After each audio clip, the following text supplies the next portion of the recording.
Tijekom 1960-ih svijet se počeo upoznavati s raznim tehnikama meditacije koje su prodirale s istoka. Njihova prožetost tradicijama i filozofijama krajeva iz kojih su stizale činila ih je koliko privlačnima, toliko i teško shvatljivima umu zapadnog čovjeka. To je potaknulo Maharishija Maheša, po vokaciji jogija, po obrazovanju fizičara, da sintetizira vedska znanja o meditaciji i zvuku i prilagodi ih drugačijem kulturnom okolišu zapada.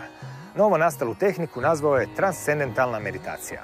No njegov skup postavki i tumačenja meditacije nadilazio je osobnu korist pojedinca.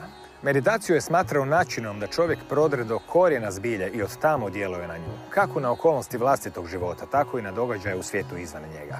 U sklopu transcendentalne meditacije postali su poznati i drugi pojmovi iz vedske tradicije, poput jogijskog letenja ili jagija, a koji su imali veze s Maharishijevim postavkama o vezi stanja kolektivne svijesti i iskustva koje velike zajednice ljudi, poput država, proživljavaju. A za sve ideje o pitanju svijesti vrata su uvijek otvorena ovdje, na Rubu Znanosti.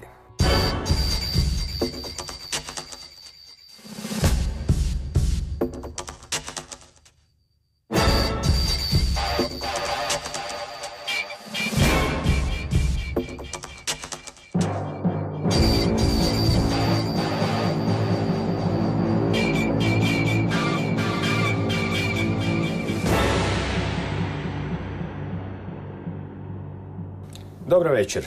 Mona Kagi-Kauzeman, direktorice Ureda ambasadora za Maharishije vedske pandite. Dobro večer. Good evening. Što je ono što transcendentalnu meditaciju razlikuje od drugih meditacija? The major difference is that you transcend. Many techniques have different approaches, that they want to have more peace in the sense of better state of clarity or something, but TM includes everything. You transcend and experience this deep silence of consciousness, pure unbounded consciousness. And you have a technique where you experience finer and finer levels of thought until you experience unbounded consciousness.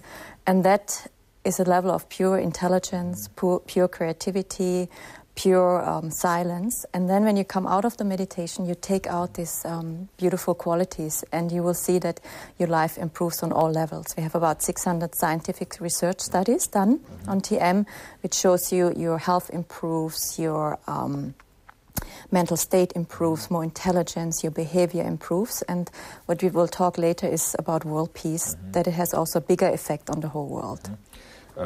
Osjećaj, odnosno doživljaj meditacije je jedno subjektivno iskustvo i tako će zauvijek i ostati. Međutim, ono ima svoju objektivnu stranu koja se ipak može mjeriti s obzirom da se prilikom raznih meditacija na razne načine stvaraju razne vrste valove u mozgu, načina kako mozak funkcionira, uravnoteženje polutki i slično. Što je po pitanju transcendentalne meditacije do sada istraživano i uočavano na pitanju kako mozak funkcionira tijekom meditacije, što se događa sa stražnim dijelom, što sa prednjim, što sa polovicama, lijevom, desnom, kakvi se valovi uopće stvaraju? This is a very good question because the first scientific research was in 1975 already on the brain. There was a scientist, Keith Wallace, and he started to take the EEG, the brain waves, and he discovered that we have more alpha waves when you transcend. Alpha waves, these waves which give you deep silence and peace and quietness. And it creates a coherence in your brain. That means that all the parts of your brain are completely connected. Normally one part does like this. When you look, you have the back part, the optical cortex, which is active, or you have the frontal cortex, which is active. And when you transcend, this is like a symphony. They all become coherent. And we have many researches on brain science to show what it's improving in the brain. And one thing is very significant also is when you transcend, your prefrontal cortex, which is there for higher moral thinking, for good judgment, for right action, gets enlivened. There has a study seen that you see that this part has more blood, it's more enlivened, that part. And then the inner part in the limbic system, whereas the amygdala, which is more our primitive brain, which is there for instinctive thinking and instinctive action, actually, that gets reduced. So you're not going out there anymore and saying when somebody is mad with you, I punch you in the face, you were not nice to me. But when you transcend, you get more enlivened in tune with nature, and you get more that prefrontal cortex acting. So you think then, okay, maybe this guy is in stress, and maybe I shouldn't be like that, I should be nice. So you become more a human being when you transcend and experience that deep level of silence. Stalno se pojavlja ta riječ transcendirati. Što se zapravo transcendira i nisu li i neke druge meditacije na određeni način neka vrsta transcendiranja? So far known in the world, what we know publicly, I mean, like, it's out there of meditation. TM is the only meditation which transcends. You have like Buddhistic Zen meditation, and they have different approaches. They concentrate on things. They concentrate on the breath, or you contemplate, you think about your beautiful feelings or an inner state of peace. But that keeps the mind on a superficial level. When you concentrate, the mind is fixed on something and is attached to something. And when you contemplate, it's more like waves going, and it's like you swim on the surface. Transcending is like you go from one state of thinking to the next state of thinking, and that means finer and finer levels of thinking. A thought comes from a field where it's pure, unbounded consciousness. So you transcend the finest level of thinking, and then you experience pure, unbounded consciousness, where everything comes from. And that's very unique. You take the holistic approach with transcendental meditation. Koliko je zapravo teško naučiti utišati mozak? It's really easy. You get a technique, you get a special sound and a technique, and then it just pulls you in automatically. I can just close my eyes now and start. You can be just a beginner, and it's so easy. You can do it in the plane, in the train. Don't do it when you drive, but as you sit next to it. But it's completely easy, and everybody can learn it. Children from 6 to when you die. It's really, really easy. Dobro, nemojte sada. Malo kasnije, za jedno pola sata. Kada pričamo o TM-u, odnosno transcendentalnoj meditaciji, još prije dosta godina je nekako u fokusu se našao određen fenomen koji se zvao Maharišijev učinak. To je dakle bilo opet temeljeno na ideji da postoji jedna kolektivna nekakva u temelju stvari polje neko na koje čovjek može, osim što može utjecati na samog sebe, može kroz to polje utjecati na druge događaje kroz meditaciju. Kada se pojavila ideja Maharišijevog efekta i od čega se ona zapravo sastoji? It was in 1975, Maharishi projected already that when 1% of the society of a city does transcendental meditation, that crime rate reduces, accident rates, and hospital admission will be reduced. And what they did, they were at that time in Switzerland, and TM teachers, the teachers of transcendental meditation, went out and initiated people in TM in the cities. And so they found in the cities in Switzerland that the first study was done there, that this really happened, what Maharishi said. And of course it has to be signed, so it has to be verified and done again. So they did the same experiment in the US again. They started with picking 100 cities, and 50 of them they picked randomly, which all 1% learned transcendental meditation. And then they saw the same thing happened again, that crime rate got reduced, accident rate got reduced, and so forth. And then it was published in really scientific journals, and you can only publish it in a scientific journal if it has scientific validated. So the Maharishi effect, you can imagine like that. It's really important to understand. It's not that you manipulate a field when you transcend. That's not possible, because at that level there is a state of no thought. You cannot just think, oh, now I'm doing this or that. But what you do, you contact that field of pure consciousness, which Dr. John Hagelin, a very famous physicist, he studied in CERN, and he's very great in string theory. He said you can correlate it with the unified field. The unified field is a field of pure existence, pure intelligence, pure being, and everything comes from there. We just unified all the forces of nature, and then we come to this field of unbounded intelligence. This is the object approach, he says. But when you transcend, you come to that same field, which is pure consciousness. And what happens there is just a field of where all the laws of nature are functioning, and they are just nourishing and harmonizing.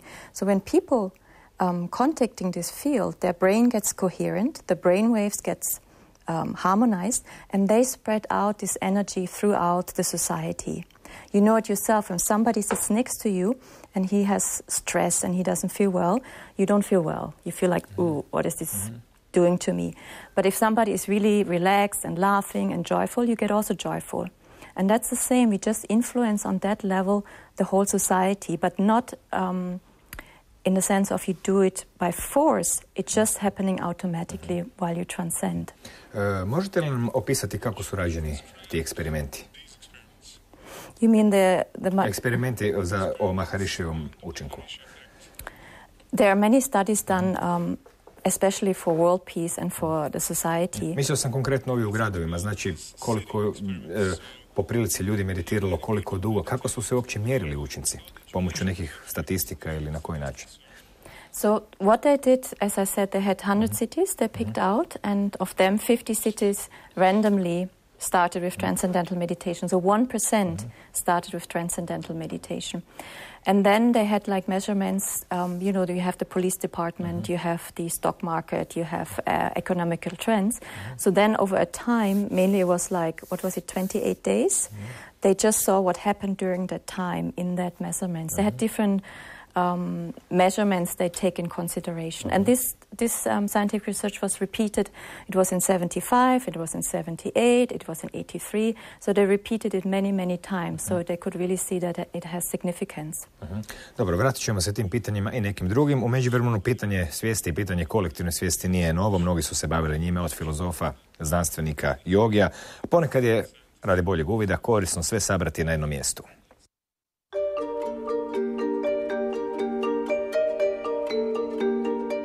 Zagonetka svijesti zaokupljala je mnoge filozofe i znanstvenike, što je naposljetku otvorilo pitanja o prirodi kolektivne svijesti. Pravi je izazov pretočiti te nedoumice u znanstveno istraživanje ili u praktičan pokus. Promatranje društvenih kukaca poput mrava, osa i pčela sugerira mogućnost da oni tvore koherentan organizam. Individualna uloga tih kukaca gotovo je beznačajna. Funkcionalni smisao pojedinog organizma odražava se u njegovoj koordiniranoj suradnji s ostalim članovima zajednice. Istaknuti britanski biolog dr. Rupert Sheldrake intenzivno je istraživao društveni ustroj kukaca. Primjerice, bijeli mravi grade goleme kolonije, visoke čak i do nekoliko metara. And these colonies may last a century, 2 centuries. Njihove se kolonije mogu održati duže od 100 ili 200 godina. Poput ljudskih gradova su. Životni vijek kolonije duži od životnog vijeka pojedinca. To vrijedi i za kolonije termita. Kad matica ugine, na njezino mjesto dolazi druga. Postoje planske društvene skupine koje traju vrlo dugo. Kako grade te goleme kolonije s tunelima, ventilacijskim otvorima, prostorijama i hodnicima? Kako sastavljaju plan? Nismo objasnili ništa ako samo kažemo da su termiti tako genski programirani. Kako onda svaki pojedini član društva zna kamo točno treba staviti svoj grumenčić blata? Trenutačno je najbolje prihvaćena teorija da se ravnaju prema njuhu. Njuškaju gdje su drugi termiti ostavili svoje terete. No, to ne objašnjava arhitekturu kanala mravinjaka. Tijekom 1920-ih južnoafrički biolog Eugène Marais napisao je knjigu Duša bijelih mrava, u kojoj je opisao fascinantne pokuse. Marais je u sredinu kolonije stavio čeličnu ploču i razdvojio koloniju na 2 dijela. Osim pri postavljanju ploče, koloniju je dodatno oštetio s obje strane. Termiti s obje strane ploče počeli su popravljati štetu nastalu na lukovima, hodnicima i ostalim dijelovima. Kad je izvadio ploču, otkrio je da su hodnici na suprotnim stranama ploče savršeno usklađeni jedni s drugima. Termiti nisu mogli međusobno komunicirati njuhom ni ostalim osjetilima. Marais je taj fenomen nazvao skupnom dušom. Sheldrake je predložio teoriju o morfogenskim poljima koja omogućuju organizmima i biološkim sustavima da ne lokalno razmjenjuju informacije. Na primjer, cijelo jato riba može promijeniti smjer kretanja vrlo brzo, a da se ribe pritom ne sudare jedna s drugom. Kako je to moguće? Ne radi se samo o tome da promatraju što ostale ribe rade, jer se isto događa i u mraku. Napravljen je pokus s ribama u kojemu su maleno jato riba odvojili zamagljenim staklenim lećama kako ne bi mogle vidjeti jedne druge. Ribe su bez obzira na to plivale bez sudaranja. Neki su mislili da ribe ipak osjećaju pritisak. Nastavili su pokus i nažalost ribama prerezali živce u lateralnom organu za ravnotežu. No čak su i te jadne osakaćene ribe, lišene osjećaja za pritisak, nastavile plivati bez sudaranja. Ne radi se samo o osjetilnim podrašajima. Praktičan uvid u prirodu kolektivne svijesti ljudskog društva pružila su istraživanja meditacije. Tijekom druge polovice 20. stoljeća indijski fizičar Maharishi Mahesh Yogi popularizirao je transcendentalnu meditaciju diljem svijeta. Utjecaj meditacije na trendove društvenih događaja naziva se Maharishijevim učinkom. Istraživači smatraju da dolazi do pozitivnih promjena na određenom području ako meditaciju zajednički obavlja 1% te populacije. Ako se rabe napredne tehnike, potreban broj praktikanata, dobiva se tako da se izračuna kvadratni korijen od 1% stanovništva na zadanom području. Američki fizičar dr. John Hagelin bavio se istraživanjima tih fenomena. Ja sam organizirao jedan takav eksperiment u ljeto 1993. godine u Washingtonu. Svrha tog eksperimenta bila je smanjiti broj zločina u jednom od najopasnijih gradova na svijetu. U tom najvećem ikada napravljenom sociološkom eksperimentu sudjelovalo je 4000 volontera iz 82 zemlje, kako bi svojom kolektivnom koherencijom, odnosno umirujućim učinkom, pridonijeli poboljšanju situacije na području Washingtona. Eksperiment je proveden vrlo pažljivo, u razdoblju od 2 mjeseca. Broj zločina smanjio se za 25%. To je vrlo temeljito istraživanje pri kojem smo koristili FBI-eve statistike o zločinima. Rezultate smo objavili u lipnju 1999. u časopisu Istraživanje o socijalnim pokazateljima. Radi se o izvrsnoj studiji o 43 napravljena eksperimenta koji dokazuju moć kolektivne meditacije u smirivanju nasilja i smanjenju broja zločina.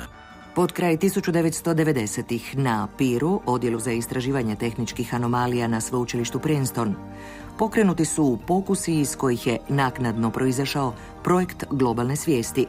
Tada smo odlučili napraviti trajni sistem snimanja, mrežu generatora slučajnih događaja koji se nalaze diljem svijeta kako bismo uvijek imali podatke u slučaju da se dogodi neka tragedija, neka proslava ili nešto neobično što bi privuklo pozornost velikoga broja ljudi. Riječ je o električnim uređajima koji mjere uzorke naponskog šuma tijekom svoga rada. Podaci iz 70 umreženih računala postavljenih diljem svijeta slali su se u Princeton. Istraživači su nastojali utvrditi postoje li uzorci šuma koji pokazuju promjene izvan uobičajenih slučajnih vrijednosti. To nazivamo generatorom slučajnih događaja ili generatorom slučajnih brojeva. Nakon toga skupljamo dobiveni niz nula i jedinica koje nazivamo česticama. Zatim radimo probne vrijednosti koje su u našem slučaju zbrojevi 200 čestica. To će biti brojevi poput 100, 97 ili 113 koji su potpuno nepredvidivi. Taj niz proizvodi neku vrstu slučajnog hoda. Ako doista ništa ne utječe na slučajni niz, onda slučajni hod neće pokazivati nikakav odmak ili odstupanje od očekivanog niza. No ako se dogodi nešto u svijetu što promijeni način na koji se sakupljaju slučajni događaji, onda će slučajni hod krenuti drugčijim smjerom. Mi možemo interpretirati je li to povezano s tim događajima. To se dogodi s vremena na vrijeme. Mi to možemo interpretirati kao neku vrstu detekcije, nečega u svijetu što se promijenilo. Pierce se najviše usredotočio na mjerenje globalne svijesti za vrijeme tragičnih događaja, pa su tako bombaški i teroristički napadi, ratovi, pogrebi i prirodne katastrofe najviše uzburkali misli ljudi, no i velike proslave i slavlja kao što je doček Nove godine ujedinjuju mase. No posebno je zanimljiv rezultat dobiven svima poznatog 11. rujna 2001. godine. Nekoliko sati prije nego što je prvi zrakoplov udario u tornjeve, u našim je podacima došlo do velikih promjena. Ne možemo biti sigurni je li to nešto poput slutnje koju je prouzrokovala ogromna globalna svijest. No možda i jest. Vjerujem da kao što ljudi imaju snove, koji ih na neki način upozoravaju ili im nešto govore o budućnosti, tako je možda i globalna svijest u stanju takvo nešto učiniti. John Hagelin upoznaje nas s još jednim pokusom učinka meditacije provedenom u ratnom okružju Bliskog istoka. U toj su situaciji i u tim uvjetima znanstvenici okupili grupu ljudi u Izraelu, koristeći se pritome tehnikom transcendentalne meditacije.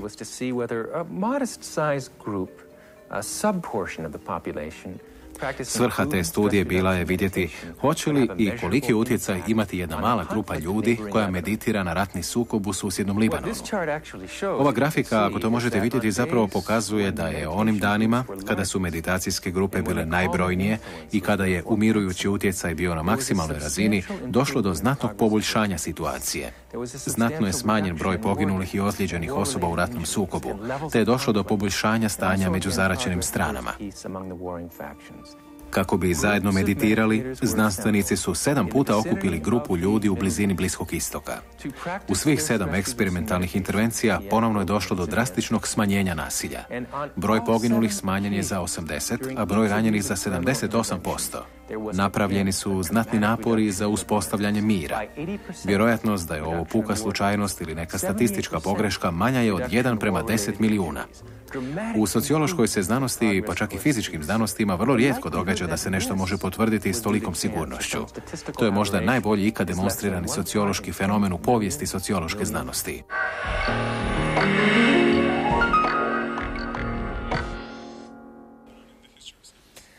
Bio je ovo kratki pregled istraživanja kolektivne svijesti iz raznih kutova. Naravno, unutar teme je napravljeno dosta tih studija, možda čak i najveći broj. Osim ovih spomenutih studija u Libanonu, pa onda u Washingtonu, gdje je čak taj inspektor koji je nadzirao taj eksperiment rekao da se u zločinu u tolikoj mjeri može smanjiti samo ako padne svježi snijeg i zamete grad. Toliko mu je to bilo neobično za taj grad koji obično obiluje zločinima. Grupna meditacija je također korištena svojedobno i u Kini, što nije spomenuto u prilogu. Kada je to bilo, s kojim učincima, kojim povodom? It was in 1974, and it was that the Red Guards in China was threatening, and it was the cultural revolution of Mao, and it was really, really dangerous for that, you know, how many people are living in China. So what Ma Xi did, he initiated in Nepal 28,000 people in TM, and then in Hong Kong, in Taiwan, in Thailand, and also in Hong Kong, Taiwan, Thailand. And just around that border of China, these people started meditating. And then it was like a ring of silence created. And then this whole revolution just came down and kind of calmed down. So it never really something very horrible happened. Formula tog Mahariševog učinka, kao što smo čuli u prilogu, jest da bi 1% populacije trebao meditirati da bi stvarao nekakvu koherenciju i mir u društvu. Međutim, postoje i malo naprednije tehnike koje daju malo oštrije brojke. Recimo, korijen iz 1% populacije bi prema Maharišu bio dovoljan za stvaranje nekakve koherencije i mira ako se radi o ljudima koji se bave takozvanim jogijskim letenjem. Što je to jogijsko letenje? Što se kod njega drugačije zbiva u mozgu u odnosu na transcendentalnu meditaciju? Da je to u ovom slučaju Maharišiv učinak sa 1% postaje već vezan uz korijen od 1% populacije. I gdje je istraživana to jogijsko letenje? That's a very good question you have, because when you have TM, you transcend and experience this deep silence.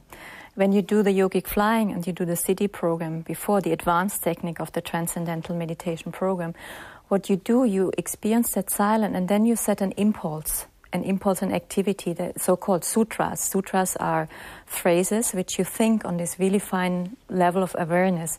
And that sets an impulse in this pure, silent, unbounded feel. It stirs it.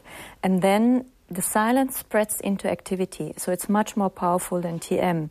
You start kind of TM to warm up, then you have your siddhis, your sutras, and then you do the yogic flying.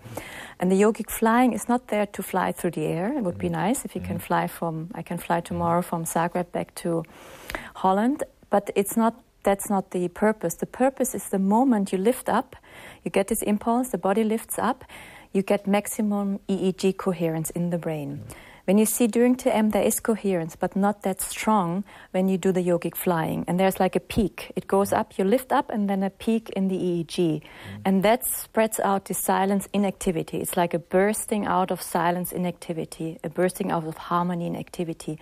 And so if you have these yogic flyers, you need only the square root of 1% of the population doing it at one place together. And for example, for Croatia, you would need 220 people doing it at one place. It could be a school. I mean, we have in Latin America now hundreds of schools starting the yogic flying, and you create invincibility for the country because you create a very strong feeling of coherence that no negativity can enter anymore into the country. So every country should have a group of yogic flyers, armor, to protect you against negativity.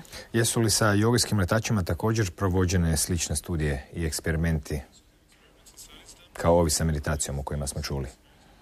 No, I didn't understand. Jesu li po pitanju jogijskih letača također rađene eksperimenti kao... What you saw, the Washington DC study and the Lebanon study, that was all with yogic flyers. What Dr. John Hagelin just said. The 1% city studies, about the 100 cities and more cities, that was all with TM. So there is this distinction.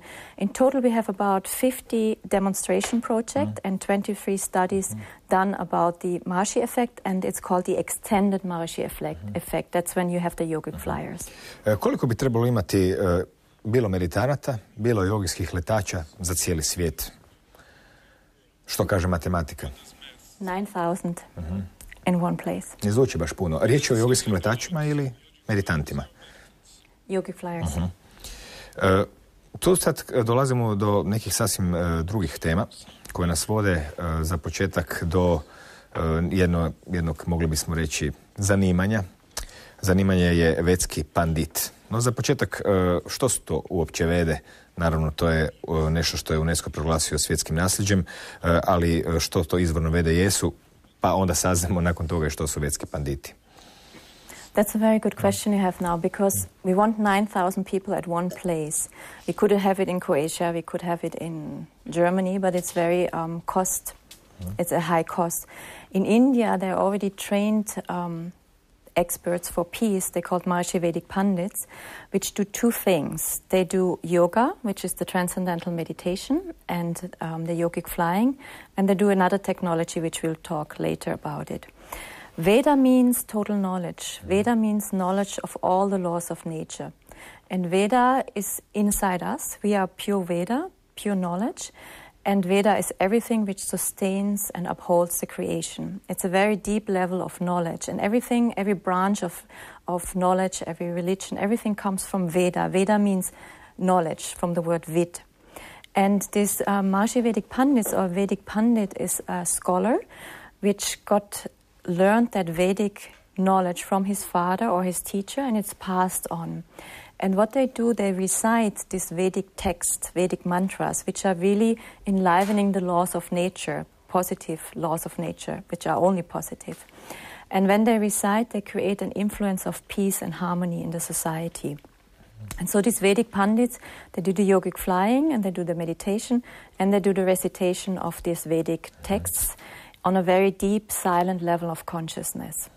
Prije koju godinu gost ovdje u emisiji je bio jedan gospodin iz Indije, vedski pandit. Međutim, koliko sam shvatio, vedski panditi imaju svoju inačicu, Maharshijevi vedski panditi. Koja je razlika između Maharishih pandita i onih koji to nisu? Maharishi restored the yoga into the yagya. All these pandits in India do these yagyas, this performance, this Vedic performance of sound, of Vedic sound technology, but they don't transcend. So their nervous system is very rough and gross. When you go in an ashram where normal pandits are, when they chant, it's very loud and very harsh because they don't do it on a fine level of consciousness. Maharishi put the yoga into that system, and they say they have to transcend, they have to refine their nervous system. And he trained him also how to recite the Vedic text properly. They recite very slow, very low, and so it creates a very, very refined level of sound in the environment. And it's just when you sit and listen to a normal pandit and to Maharishi Vedic Pandits, it's completely different. With Maharishi Vedic Pandits, you feel completely silent, and the other one you maybe want to run away. Dobro. Evo, i vratit ćemo se opet panditima i vidjeti što rade po pitanju globalnog mira. Dok su neki termini iz područja joge i meditacije već dobro poznati, neki se tek pojavljuju na obzoru općeg poznavanja. Jedan takav termin predstavlja nešto što se zove jagijama.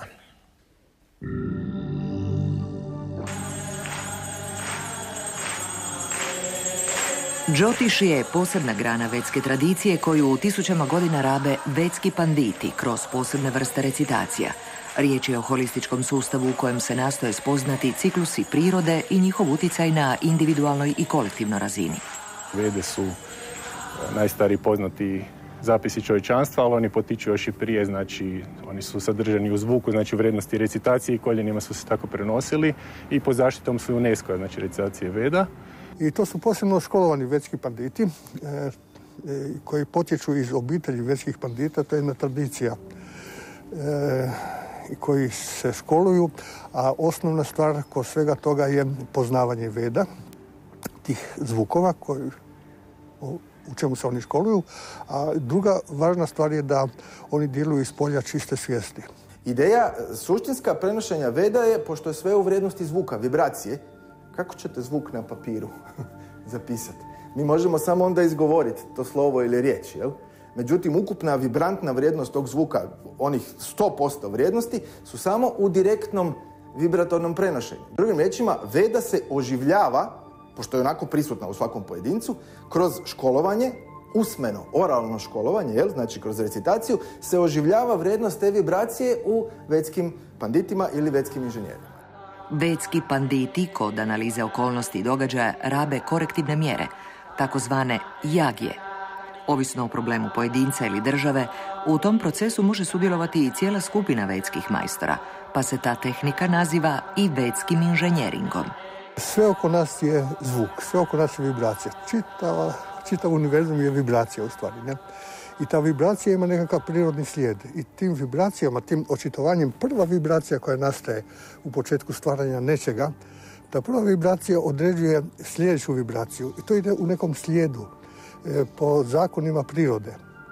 I kad se prekrši nekakav zakon prirode, nastupa nekakva smetnja. Sa tim vibracijama, sa tim recitacijama tih vibracija se može spriječiti ili ukloniti te posljedice, spriječiti nastanak nekakve neželjene pojave ili ukloniti ono što je već se dogodilo. Isti riši ili vidioci Veda, koji su kroz svoje duboke meditacije spoznali, ne izmislili Vedu, jel, nego spoznali da to znanje postoji negdje na finoj razini pojavnosti. Isti ti vidioci su zapravo onda otkrili i pravila kako se može doći u skladan, kvalitetan, učinkovit kontakt sa tim razinama zakona prirode. Sama procedura jage koja se izvana gledano čini dosta ritualistička i slično je, i to je svrha. Zato idemo u kazalište, jel? Imamo nekakav okvir, imamo nekakvu scenu, imamo nekakvu postavu, imamo nekakvu radnju, likove i slično, jel? To je ono što će omogućiti našem umu da ostane u okviru takve vrste djelatnosti, jel? Ili namjere. Vedske vibracije služe i za liječenje. Postoji posebni program koji se zove Mahrišava vedska tehnologija, vibraciona tehnologija. Kako to funkcionira? Recimo, naše tijelo se isto sastoji od zvukova. Srce radi na određeni način, tu je određeni šum, jetra, mozak i tako dalje, mozak sa svim tim različitim aktivnostima i tako dalje. I sada kada dolazi do poremećaja tog zvuka, tog šuma u srcu, u jetrima, u crijevima, u koljenu, u glavi, u mozgu i tako dalje, to je nered. Poznavajući prvotni, primordijalni zvuk tog organa, znači organa koji dobro funkcionira, može se utjecati na ispravljanje rada tog dijela tijela.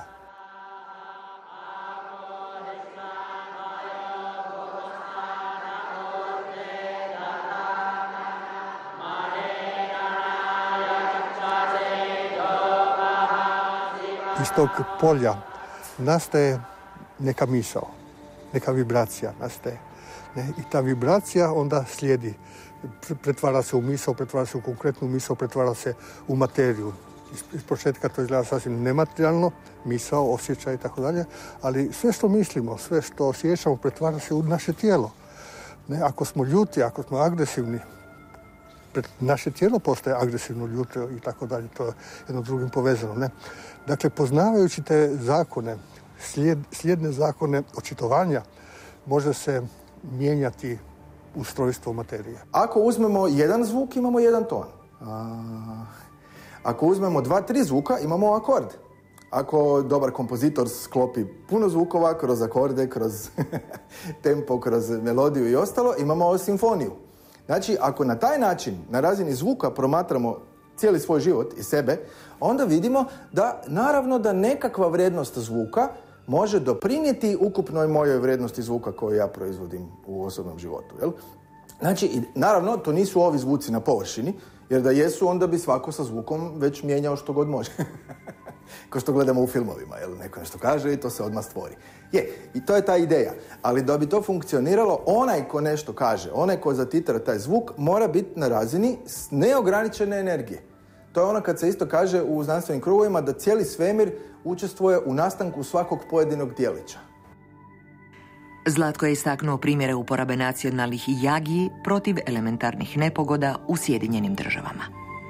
Desilo se to da su isto imali jako veliku sušu i namjera jagije koju su oni radili na svojoj nacionalnoj razini je bilo da padne kiša. I sa idejom tamo gdje treba. Znači, ne sveopći potop. Ne znam koliko je točno trebalo, ali u okviru jednog dana od samog Fairfielda, koji je centar koherencije za cijelu Ameriku, gdje je isti dan počela padati kiša, kad se počela vršiti jagija u Indiji. Nakon toga treba malo pogledati vremenske izvješće, pa ćete vidjeti da se počelo dešavati. Druga dobra stvar koja se desila je da su ovi uragani koji su bili predviđeni sa kompletno razornom moći došli samo na razinu 1.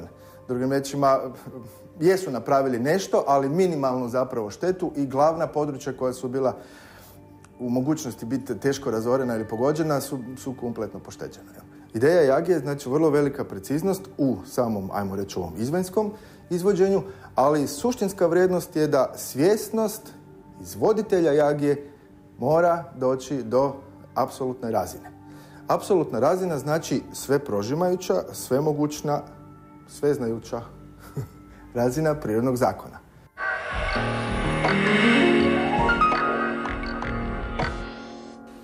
Ok, vratimo se još jednom osnovnim pojmovima.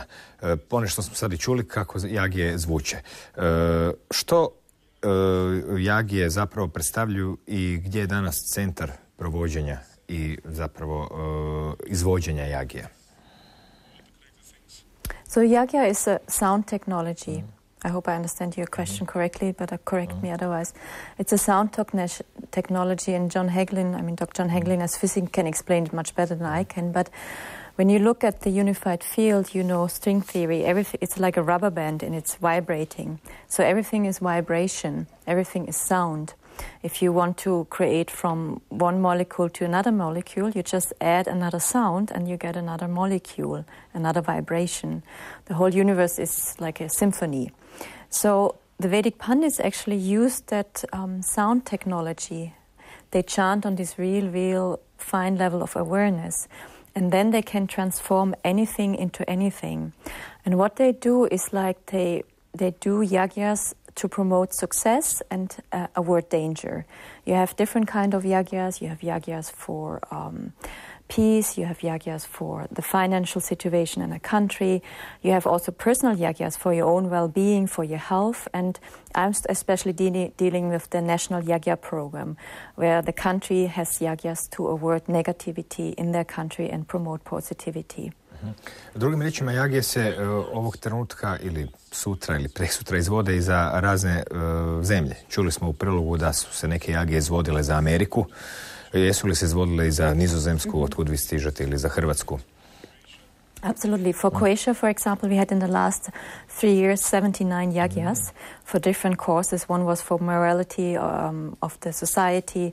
One, what is going on here in Croatia with all the things Vedran told me, political things. We had for financial success yagyas. And what Vedran, the national director of Croatia for the TM society here, told me is at that time when they did the yagyas, for example, had less accidents, car accidents and more tourism. So some very positive trends happened also for Croatia when these yagyas were done. Zapisao sam tu neke brojke, rekli ste sami 79 jagija za Hrvatsku u 3 godine, to je čak 24 godišnje. Kada pričamo o nečemu što se zove Globalna mirovna inicijativa, to je naslov koji zapravo obuhvaća korištenje jagija za smirivanje situacije ratne ili potencijalno ratne u svijetu. Shvatio sam da su se te jage koristile i za situacije koje se zbivaju na Bliskom istoku skoro stalno, međutim sada je u ovo razdoblje nekako bila aktualna Sirija. Jesu li te jagije na neki način imale namjeru smiriti situaciju oko Sirije kada su se izvodile? Jeste li neke događaje možda povezivali sa takvim djelovanjem? Teško je to naravno povezati točno. Možemo eventualno tražiti poklapanja i više se nadati da je to upravo to, ali možemo poslušati. Yes, that's a very good question too. When this really, it became really tense, beginning of September, the Syrian situation with the chemical weapons. And I'm taking care about nearly 100 countries, and we have 210 ambassadors collecting small donations from meditators to support the Pandits in India. And always when there's a donation reaches a special level, then the country gets as a benefit a yagya. And they have their own national yagyas, like for France, for Germany, and so forth. We sent out a letter and said, now the situation in Syria is getting really severe. Let's all put your yagyas to Syria. And it was really heartening that their national yagyas they normally have, and they have collect the money for that. The money goes to India to support the Pandits. They gave it for Syria. And the first yagya started on the 9th of September. And it was 24 countries participating, and we had 40 yagyas at that day. It goes over 10 days, a yagyas, where the Pandits do their performance. And exactly at the 9th, when the yagya started, we saw in the news there was a change, that we had... there was suddenly communication between Russia and US and saying we want to destroy the weapons, the chemical weapons. And actually this leads back to a very nice incidents in, maybe you come later to it, in 1987 and 1990. We had already a big group of Vedic Pandits near Delhi, 7,000. And at that time they did constantly yagyas for peace, and the Berlin Wall fell, apartheid ended, Iran-Iraq war ended, Cold War ended. So many good things happened. So you can say, yeah, Marshi effect is scientific proven. Yagyas, we don't have science. We just say, we see what happens and we don't have science behind it, but we can kind of correlate that. And especially when the Berlin Wall fell, that was really a very amazing thing what happened. It was a mistake. Somebody in the former East Germany did a phone call, and by mistake they said open the wall, and then somebody else said, oh, this is a mistake, and already people went out. They couldn't stop it. And the same here in Syria, what I heard was also a mistake. They actually didn't want to communicate. There was an English minister, and it kind of went into something, and then there was a mistake that they started talking. So nature, when we start these yagyas, harmony gets enlivened and nature starts functioning to balance situation which is not good. The next yagya for Syria we started on the 13th of September, and we started on the 22nd of September. They all go 10 days. And we really want peace in Syria. We not only want that the weapons are destroyed, we want that inside the country harmony starts again. Kada pričamo o panditima, gdje se oni školuju, gdje ih ima najviše, koliko ih trenutno uopće ima od onih 9,000 koliko smo čuli da bi bilo potrebno za učinak prema ovim postavkama na cijeli svijet? So we have trained over the last 10-20 years 50,000, and they went, you have to have them at one place, you have to support them, you have to finance them. And in 87 to 90, we had a group of 7,000, but it got dismantled because he had one major donor, and when he ran out of his business money, then we had to unemploy the Pandits. Now we do it a little bit different. We have like these 100 countries supporting the Pandits with small donations, and everybody gives like 10 euros, 5 euros, whatever is possible, and everybody can participate to support the Pandits. And the Pandits get trained from the age of 10 in their little villages. They have their Guruji, and they start learning TM, and they start, when they're a little older, 14, 15, the yogic flying, and they start reciting the Vedic texts and learning how to do the yagyas. And when they're about 15 to 21, then they go to boarding schools. We have about 24 residential boarding schools all over India. And then when they're really trained, they go in the center of India in the Brahmastan. We built there a big campus for about 9,000 Pandits. 200 buildings are ready, others are under construction, and now there are 2,400 Pandits living there and doing the yagyas and the meditation together. Drugim riječima, i ti panditi zapravo stalno se školuju, završavaju školu, dolaze, a potom nakon koju godinu i odlaze. Znači, to nije jedna brojka kod koje se može stati sa obrazovanjem, zato jer je fluktuacija stalno prisutna.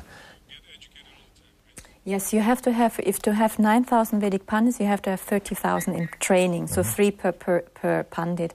Because they are getting 25, 26, maybe they want to get married, and then they have to family obligations in their cities or in their towns, so they go out.